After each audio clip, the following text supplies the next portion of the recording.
Hello, my name is Yvonne Lammers, and I'm a social worker who has worked in the field of mental health and addictions for the last 10 years.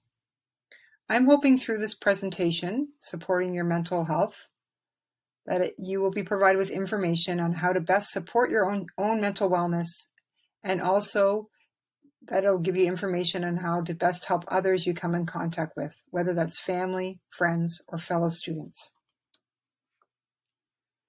In this presentation, I will cover what does mental health look like? What does positive mental health look like? What are additional challenges or stressors for students, and in particular international students? Then I'll look at ideas or strategies that you can take away and that will help you support your own mental wellness. And then I will walk through signs, feelings, or behaviors that may alert you that you or someone else may need to reach out and get additional supports or services. And then it will outline what those supports and services are. When we think of people that have positive mental health, one factor is that they will have an inner sense of purpose, and they have activities that support this sense of purpose. So positive mental health is equated with working productively. And when we say working, that could be activities that you do, whether that's employment, school, at home, being a parent, volunteering. And also that you feel like you make a contribution to your community. And once again, that can be a community, a school community, a neighborhood community, a community of friends.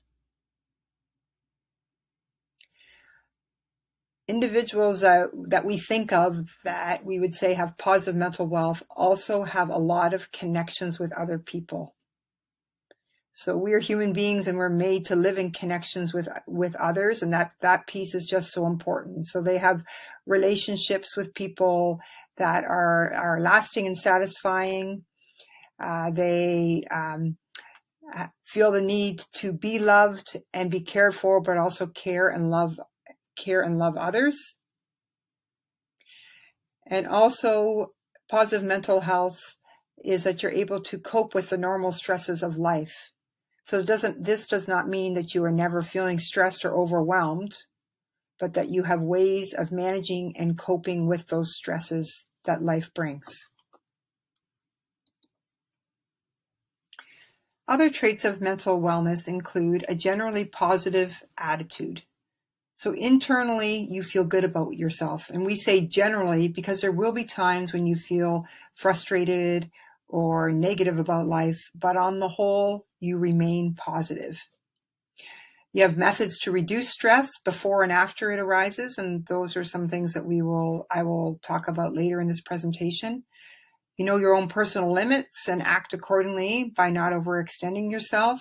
So by being able to not take on too many responsibilities, being able to say no to things, to have a balanced life, that you're aware of common mental health problems, issues, and signs of detection, and also willing to ask for help in warranting situations.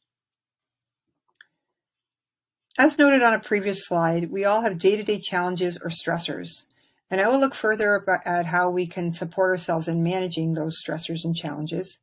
But it's important to look at some of the stressors that might be specific to international students, because we want you to be able to be aware of those things for yourself and be well set up to support yourself with these challenges. And often the awareness piece is that first step in looking at how to better support yourself. So challenges as an international student can include not having a community, being far from your family and friends, feeling homesick or lonely. I'd say that's particularly maybe when you first start school, or that can last longer if you're not able to make any connections or any friends. Finances. So fees are often higher for international students, the cost of living, whether that's rent, food. At times, students may have to work part-time jobs to support those costs, and that can increase stress and anxiety. Feeling pressure to get high grades, and that can be pressure that you put on yourself or pressure that you might feel from your family. Culture shock. So there are a lot of students that experience a new place, but for international students, it's often a new country as well that can be very different from your own. And different from your own can include maybe different food, activities, just how people behave and interact together. Ways of thinking about relationships might look different. And this can cause a lot of feelings of uncertainty, confusion, or anxiety. Other challenges that international students might face is cultural barriers. So there's often cultural barriers or misunderstandings, stereotypes or prejudices that you might come up against. I also put stigma connected to mental health here on this slide as well, because no matter what culture you belong to, there is stigma connected to mental health, causing people to not want to speak up and get support. And then language barriers, even if you speak English well, it is still not your first language. Things may take more time. Example, writing an essay, understanding the professors and their explanations, and at times language barriers can lead to misunderstandings.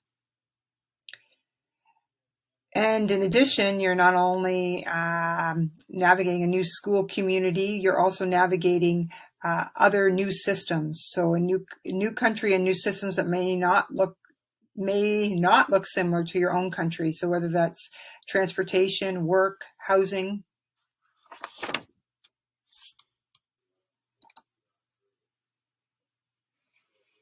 So we've looked at challenges to acknowledge the additional stressors that students might have. And now I want to look at a toolbox of skills and strategies that can help you cope with stressors and crises. So what can it look like for people when they're feeling stressed and overwhelmed? You can feel stress and overwhelming feelings in your body. So your body responds to stresses, and that can include like a racing heart, difficulty breathing, tense muscles. Your emotions can feel very overwhelming, emotions such as fear, anxiety, or panic.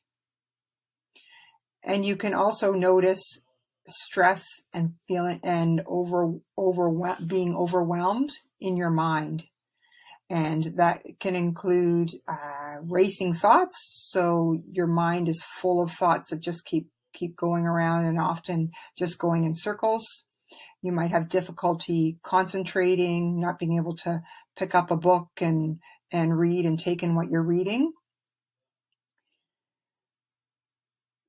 So coping strategies are strategies that you can use to reduce these symptoms that I've just talked about and highlighted some of those symptoms. They're skills that can help you distract from worry and stress and soothe and look after yourself. So there's 3 main types of coping strategies that I'm going to walk through. And one of them is calming your breathing. And deep breathing is a simple yet powerful relaxation technique that's easy to learn, and you can just use it at any point in any place.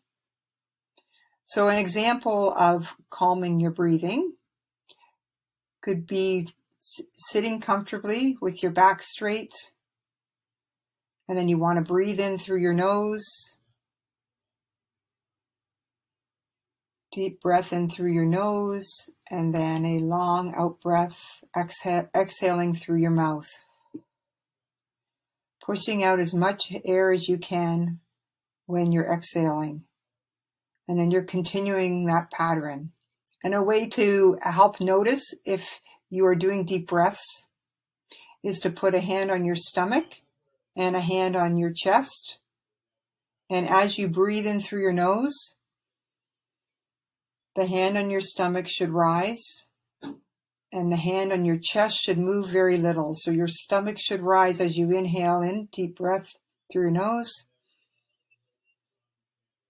And then exhale out through your mouth, pushing out as much air as you can. And you can continue that slow pattern of breathing that would support reducing your symptoms. Another coping strategy is relaxation.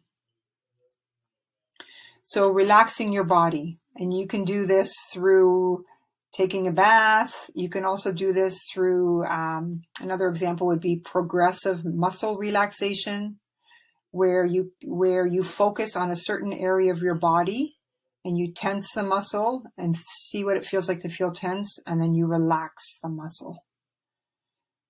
So if you think of your feet, pulling them nice and tight, your feet, raising them off the floor, pulling them nice and tight, and then releasing that and just allowing your feet to relax and just noticing that difference. And then working your way from your feet up through other areas of your body, including your legs, your arm, your shoulders, and your neck. Another coping strategy that supports you in the moment, reducing symptoms in the moment when you're feeling overwhelmed and stressed, are grounding techniques. So grounding techniques distract you from overwhelming feelings and help you stay and bring you back into the present. And they can also be done anywhere at any time. So a couple grounding techniques might be looking around you and taking notice of what's around you. And you can add in counting things. So counting how many tiles are in a room. And if you're standing outside, how many trees you see. How many letters are on a sign. Another grounding idea is just bringing to mind, and it's actually also a way to distract yourself from the thoughts that are going through your mind, is bringing to mind people that you care about, their pictures. So it's like looking at a photograph of them in your mind to distract yourself from what's happening to you in the present. And then another grounding technique example could be to distract yourself from the worry and stress and think about what you have to look forward to in the next week. Perhaps it's time out with a friend or going to a movie. And now we're going to walk through some more strategies for supporting yourself.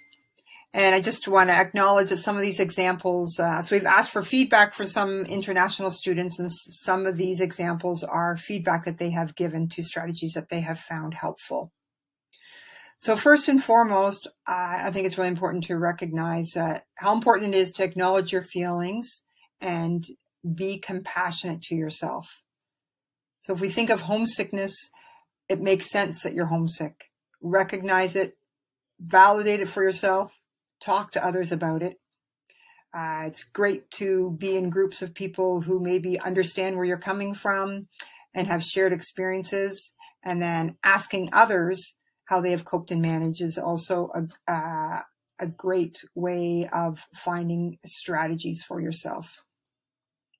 So being thankful and focusing on what is going well, that positive thinking, and a really concrete way of doing that is having a gratitude journal where you could just each day write down one or two things that you are grateful for.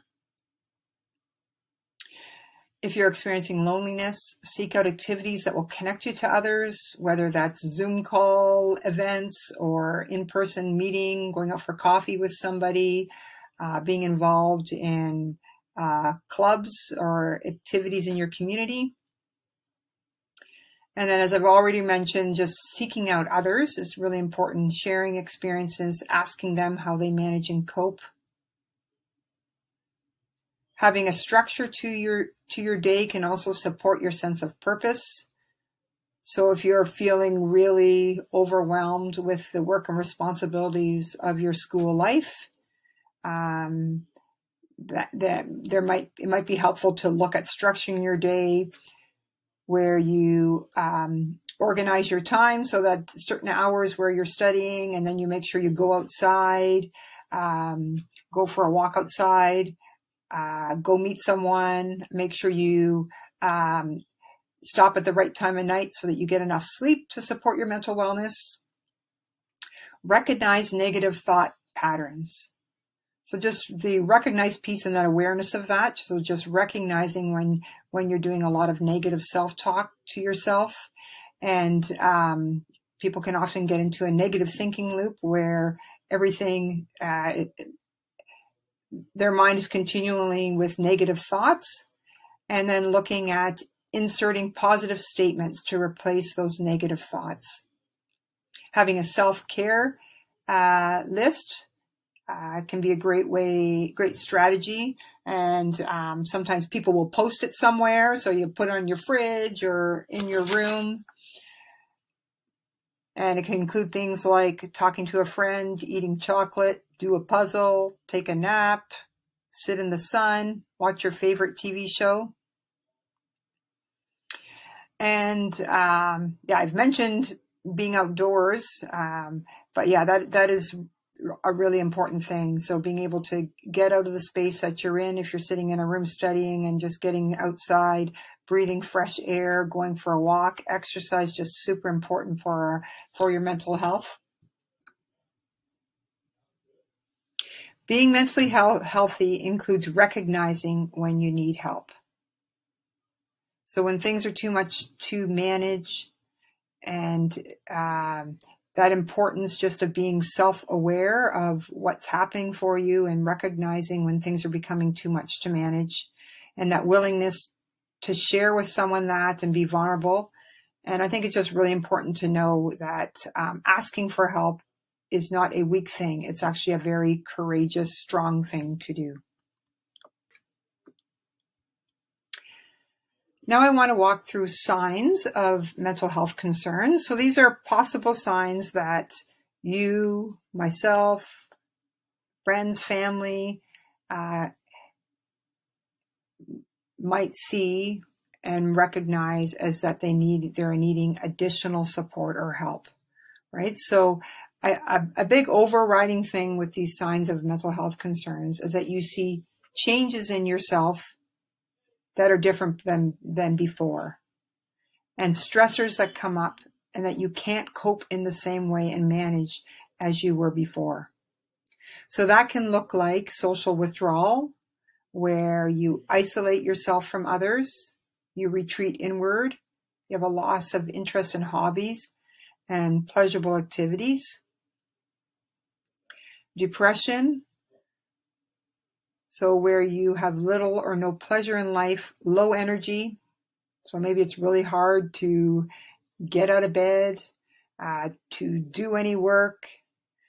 You have a change in your eating or sleeping patterns. So maybe you are feeling so low that you don't feel like eating, right? Which also can impact your weight loss. Or you're feeling low and you're turning to eating because of those feelings of feeling low.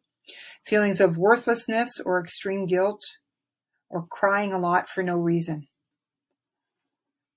Further signs of mental health concerns or things that show that you might really be struggling are overwhelming emotions such as severe anxiety, panic, or fear.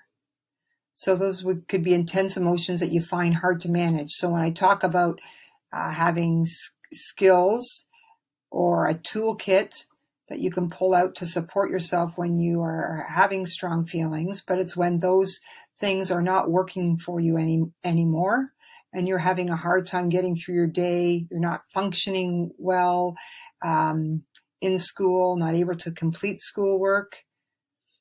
An inappropriate expression of feelings, so indifference in highly important situations.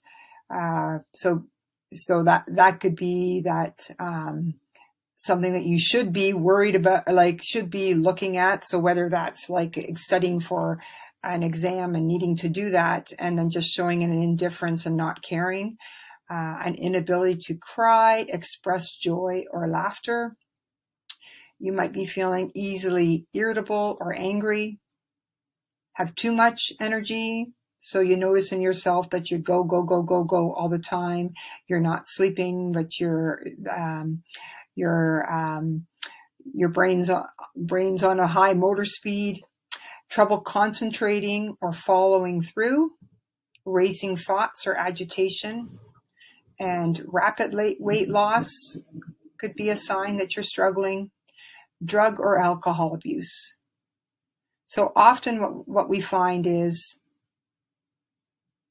people try to cope and manage overwhelming feelings and stresses in ways that aren't healthy for them. So drug or alcohol abuse would be a way of trying to cope and manage by escaping for periods of time. And you want to have that insight into this for yourself and others in terms of recognizing when this is an issue for you and getting help and support around that. And having thoughts of harming yourself or others. So that's really important when you or someone you know or connected to might be talking about feeling so hopeless and helpless that they want to end their life, or so agitated and out of control that they are thinking of harming others. That's where you really need to reach out for support. So where do you go to get supports? So when you are finding that you're having a hard time coping and managing, where you might need someone outside of your circle of friends to talk to, there are a lot of services and supports that are available. Every university and college campus will offer services for students.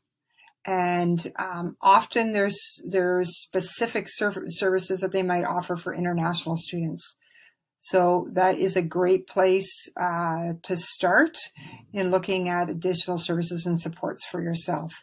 So to go to the college or university counseling service and say, hey, this is how I'm feeling and what services and supports do you have available for me? Community services. So there's a lot of services within each community that offer free support around mental health and addictions. And Canadian Mental Health Association is one example of that. So that's a service that you can access and it's free. And often they will have case management services, and also more importantly, they will have crisis support, including crisis lines and walk-in services for anyone who needs to access that. 911, our hospital emergency department, also a very important resource to know of. So when I spoke earlier about when you or someone else is feeling where there are strong feelings of wanting to harm themselves or others, that's when I would say you want to access 911 or a hospital emergency department. Social supports, church and community organizations. And earlier I said too how important it is to just have those connections to community and to other services and supports, places that you can be involved in. And often there would be great places to go to get that additional support for yourself. So I'm hoping that this presentation has been helpful for you, even if you have just been reminded of things that you were aware of. And I'm also hoping that maybe you've been able to take one or two things away that will help you look after yourself, care for yourself, as well as for others.